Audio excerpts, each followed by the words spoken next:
ہم کہتے ہیں کہ حضرت محمد مصطفیٰ صلی اللہ علیہ وسلم اللہ کے نور ہیں، اور دوسرا ٹولہ کہتا ہے وہ تو ہم جیسے بشر ہیں۔ بشریت، عبدیت، یہ قرآن کا فیصلہ ہے، ہم سب اس پہ یقین رکھتے ہیں، آیات ہے، لیکن یہ ایسی چیز نہیں کہ ابد ہو تو پھر نور نہ ہو، بشر ہو تو پھر نور نہ ہو۔ ہم جیسے ابد مٹی کے ہیں اور بشر مٹی کے ہیں، لیکن ادھر تو فرشتوں کو بھی ابد کہا گیا، قرآن میں فرشتوں کو بھی بشر کہا گیا، اور فرشتے تو نور کے ہیں۔ اب عام طور پر لفظ ابد یا بشر پڑھ کر یہ کچھ لوگوں کی سوچ ہوتی ہے، لو جی لفظ ابد مل گیا ہے تو ابد تو وہ بھی ابد ہم بھی ابد، لفظ بشر مل گیا ہے ہم بھی بشر وہ بھی بشر، تو معاذاللہ معاملہ ایک جیسا ہی ہے۔ اللہ نے اپنے ازلی کلام میں، چونکہ وہ علیم بذات الصدور ہے، اسے پتا تھا کہ اس وجہ سے کچھ لوگوں میں گمراہی پھیلے گی، تو خالق کائنات جل جلالہ نے اس موقع پر لفظ ہی وہ استعمال کیا، سبحان الذی اسریٰ بعبدہ، نہ یہ کہا اسریٰ بنبیہ، نہ یہ کہا اسریٰ برسولہ، نہ یہ کہا اسریٰ بمحمد، نہ یہ کہا اسریٰ باحمد۔ رب ذوالجلال نے اسریٰ بعبدہ کہہ کر واضح کیا، لوگو لفظ ابد سے تمہیں مغالطہ نہیں لگنا چاہیے، تم بھی ابد ہو، یہ بھی ابد ہے، مگر فرق اتنا ہے تمہاری ابدیت گلیوں میں چکر لگاتی ہے اور ان کی ابدیت سر عرش جا بیٹھتی ہے۔ اور یہ سدرہ پر جبریل اعلان کر رہے ہیں کہ یہ ابد ہی بے مثل نہیں، یہ تو نور بھی بے مثل ہے۔ جب کہتے ہیں لو دنوت ان ملت اللہ ترک، تو اگر ایک پوٹا ایک بورا بھی میں آگے گیا تو اللہ کے انوار کی شدت سے میں جل جاؤں گا۔ تو سرکار دو عالم صلی اللہ علیہ وسلم کے بارے میں اگر ان کا یہ عقیدہ ہوتا کہ ان کا نور میرے نور جیسے ہی ہے تو کہتے نہ میں جا سکتا ہوں نہ آگے آپ جا سکتے ہیں، لیکن جبریل کہتے میں نہیں جا سکتا، آگے رستے آپ ہی کے لیے ہیں۔ اور سرکار دو عالم صلی اللہ علیہ وسلم یہ نہیں فرماتے کہ جبریل تم نہیں جا رہے تو میں کیسے جاؤں، میرے نور کو بھی پھر خطرہ ہے، تجھے خطرہ ہے تو مجھے بھی خطرہ ہے۔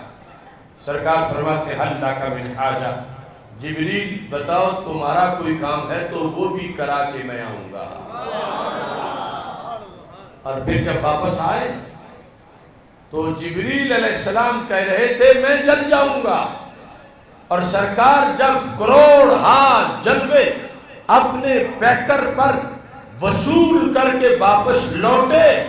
تو بدن رسول علیہ السلام تو اپنی جگہ، سر پہ امامہ بھی سلامت رہا، بدن پہ جبہ بھی سلامت رہا۔ ابدیت کو معراج کرا کے رب ذوالجلال نے فرمایا جن کی ابدیت اس پائے کی ہو ان کی نبوت اور رسالت کا درجہ کیا ہوگا۔ یعنی جو آج کچھ لوگ آ کے سہارا لیتے ہیں، کہتے ہیں کہ ہم جو ان کو کہتے ہیں نا ہماری جیسے ہمارے جیسے ہیں، ہم نبوت کے لحاظ سے اپنے جیسا نہیں مانتے، نبوت میں تو ان پہ وحی اترتی تھی، ہم پہ نہیں اترتی، وہ نبی تھے ہم نبی نہیں، تو اس لحاظ سے ہم بھی ان کو بے مثل کہتے ہیں، لیکن ان کا بھی جسم ہمارا بھی جسم، ان کے بھی دو ہاتھ ہمارے بھی دو ہاتھ، وہ بھی عبد ہم بھی عبد، وہ بھی بشر ہم بھی بشر،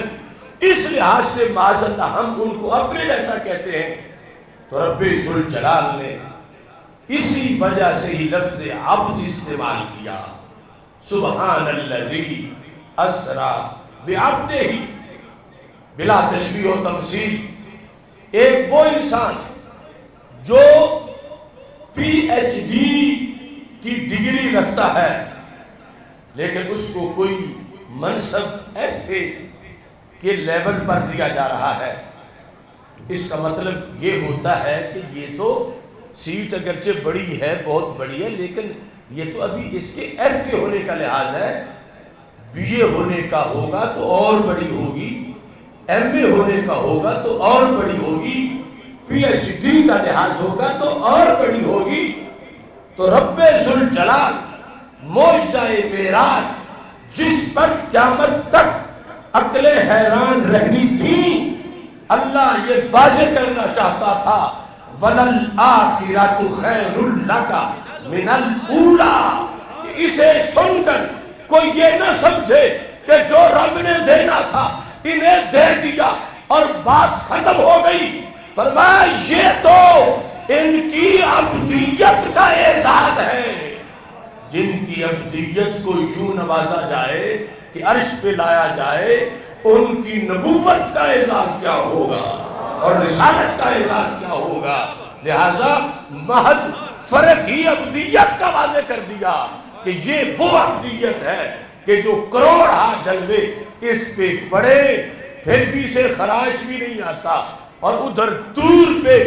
ایک جلوہ گرے جالہو دکا، اس کو ریزہ ریزہ کر دے، یہ قرآن کہتا ہے۔ حالانکہ طور عرش پہ نہیں گیا تھا، نہ عرش طور پہ آیا تھا، ایک جلوہ وہاں سے چلا اور طور پہ پہنچا، اس کو بھی طور پہاڑ اپنے پہاڑ ہونے کے باوجود، شدت اور سختی کے باوجود برداشت نہ کر سکا، اور ادھر سے سرکار خود طور پہ پہنچے، خود عرش پہ پہنچے، اور کعبہ قوسین کی ان وسعتوں کے اندر رب ذوالجلال کا جا کر دیدار کیا۔ ما زاغ البصر وما طغى، اس حد تک ٹکٹکی لگا کے عین ذات کو دیکھتے رہے، طور ریزہ ریزہ ہو گیا، حضور جا کے پاس بھی مسکرا رہے ہیں، اور رب فرما رہے ہیں اسرا بعبدہ، یہ کروڑہ جلووں کے آگے جو مسکراہٹ ہے یہ عبدیت کی ہے، تو ان کی عبدیت کو اپنے جیسا مت سمجھنا۔ طور کا معاملہ اور ہے، حضور کا معاملہ اور ہے۔